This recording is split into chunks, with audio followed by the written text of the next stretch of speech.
All right, Steve, thanks for that. For the casual observer, this presidential election season will be the same script as usual. Republicans versus Democrats vying for the White House. But there is a much bigger theme developing, that regardless of whether you're in the Republican Party or the Democrat Party, you don't really have a voice. And both parties are just running over the views and the values of the people they're supposed to represent in those parties. First, it happened at the RNC and now at the DNC. This is a reality check you're not going to see anywhere else.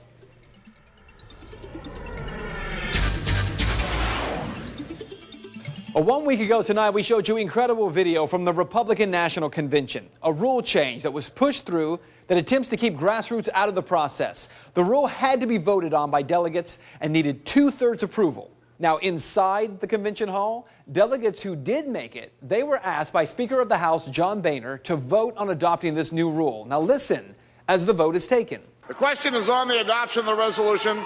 All those in favor signify by saying aye.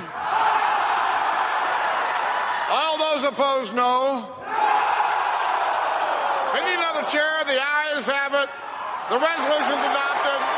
Without objection, the motion to reconsider is laid on the table. In the opinion of the chair, the ayes have it? How could the Speaker of the House determine clearly how many voted aye and how many voted no? As we showed you, it turned out that the reason Speaker Boehner was able to determine that 2/3 delegates had voted aye was because the whole thing was scripted and in a teleprompter.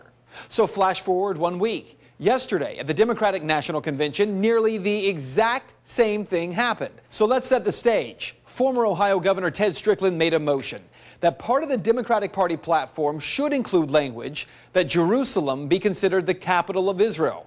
The motion then had to be voted on and receive a 2/3 majority to pass.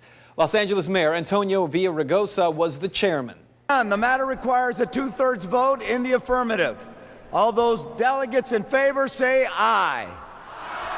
All those delegates opposed say no. In the opinion of the... Let me do that again. All of those delegates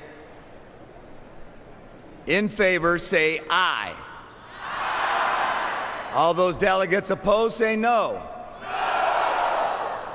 Now hold it right there. Everyone, as you saw in that video, so confused. These delegates aren't following the script, and Villaraigosa isn't sure how to proceed. The ayes clearly don't have a 2/3 majority. So what to do? Listen to the woman who comes up behind the mayor and says, just keep going. They're going to do what they're going to do. And then you've got to let them do what they're going to do. I'll do that one more time. All those delegates in favor say aye. All those delegates opposed say no. In the opinion of the chair, 2/3 have voted in the affirmative.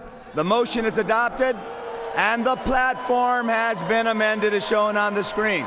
Just like at the RNC, leaders at the DNC really don't care what their delegates think. And just like at the RNC, the DNC scripted their vote. The only difference between Speaker Boehner and Mayor Villaraigosa is that the mayor kept stopping because he wasn't sure that he should keep reading the script.